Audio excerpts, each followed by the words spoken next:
भगवान विष्णु, देवी लक्ष्मी और देवी सरस्वती और श्री गुरु जी के चरण कमलों में प्रणाम करते हुए मैं माघ मास का 7वां अध्याय सुनाती हूँ। चित्रगुप्त ने उन दोनों के कर्मों की आलोचना करके दूतों से कहा कि बड़े भाई कुंडल को घोर नरक में डालो और छोटे भाई विकुंडल को स्वर्ग ले जाओ, जहाँ उत्तम भोग है। तब एक दूत तो कुंडल को नरक में फेंकने के लिए ले गया और दूसरा दूत बड़ी नम्रता से कहने लगा कि हे विकुंडल, चलो, तुम अपने अच्छे कर्मों से स्वर्ग को प्राप्त होकर अनेक प्रकार के भोगों को भोगो। तब विकुंडल बड़े विस्मय के साथ मन में संशय धार कर दूत से कहने लगा कि हे यमदूत, मेरे मन में बड़ी भारी शंका उत्पन्न हो गई, अतएव मैं तुमसे कुछ पूछता हूँ। कृपया करके मेरे प्रश्नों का उत्तर दो।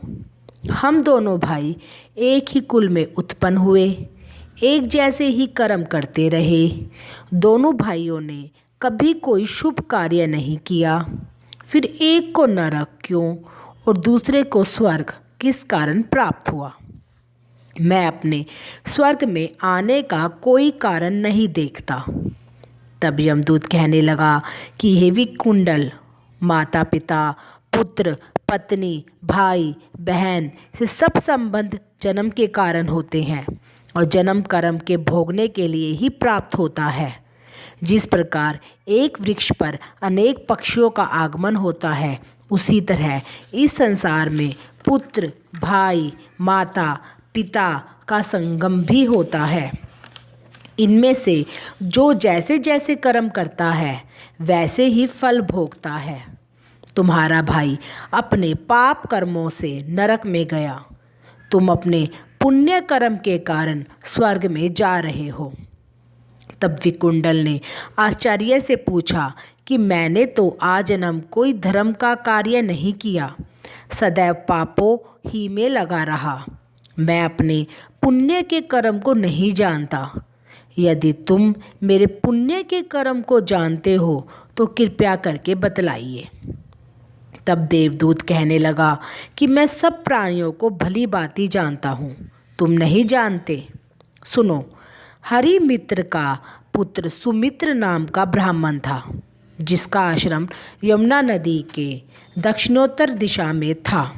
उसके साथ जंगल में ही तुम्हारी मित्रता हो गई और उसके साथ तुमने 2 बार माघ मास में श्री जमुना जी में स्नान किया था। पहली बार स्नान करने से तुम्हारे सब पाप नाश हो गए और दूसरी बार स्नान करने से तुमको स्वर्ग प्राप्त हुआ। सो हे वैश्यवर, तुमने 2 बार माघ मास में स्नान किया, इसी के पुण्य के फल से तुमको स्वर्ग प्राप्त हुआ और तुम्हारा भाई नरक को प्राप्त हुआ। दत्तात्रेय जी कहने लगे कि इस प्रकार वह भाई के दुखों से अति दुखित होकर नम्रतापूर्वक मीठे वचनों से दूत से कहने लगा कि हे दूतों, सज्जन पुरुषों के साथ 7 पग चलने से मित्रता हो जाती है और यह कल्याणकारी होती है। मित्र प्रेम की चिंता न करते हुए तुम मुझको इतना बताने की कृपा करो कि कौन से कर्म से मनुष्य यमलोक को प्राप्त नहीं होता, क्योंकि तुम स्वर्गीय हो।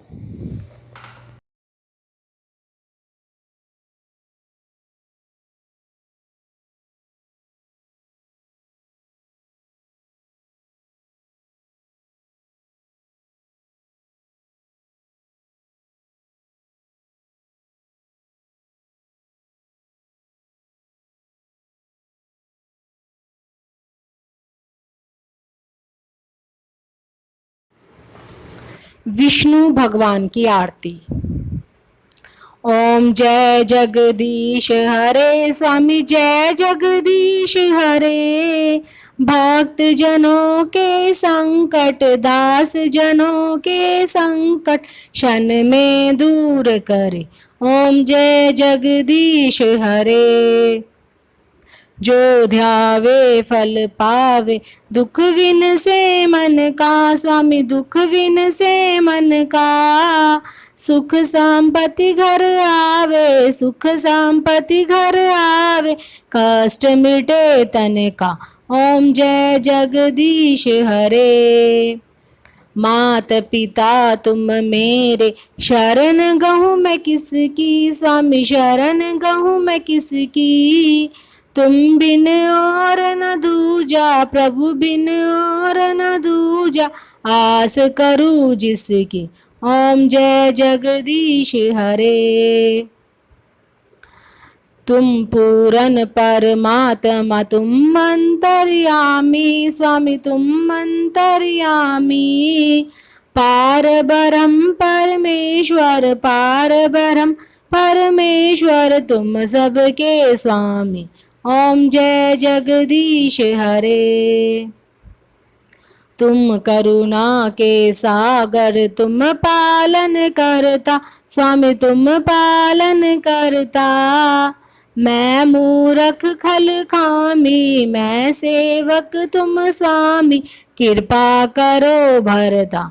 ओम जय जगदीश हरे।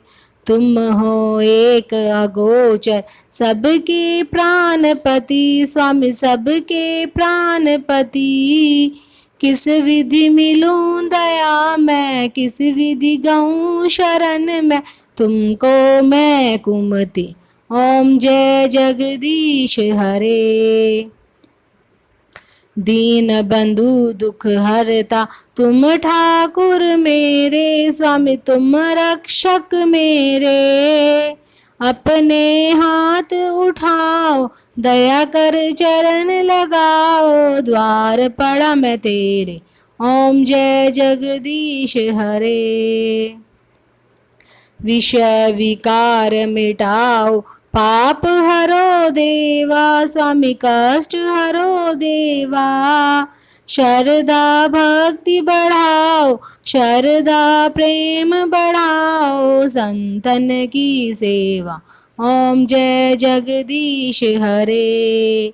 बिलनी के बेल, सुदामा के चावल, रुचि रुचि भोग लगे स्वामी, रुचि रुचि भोग लगे।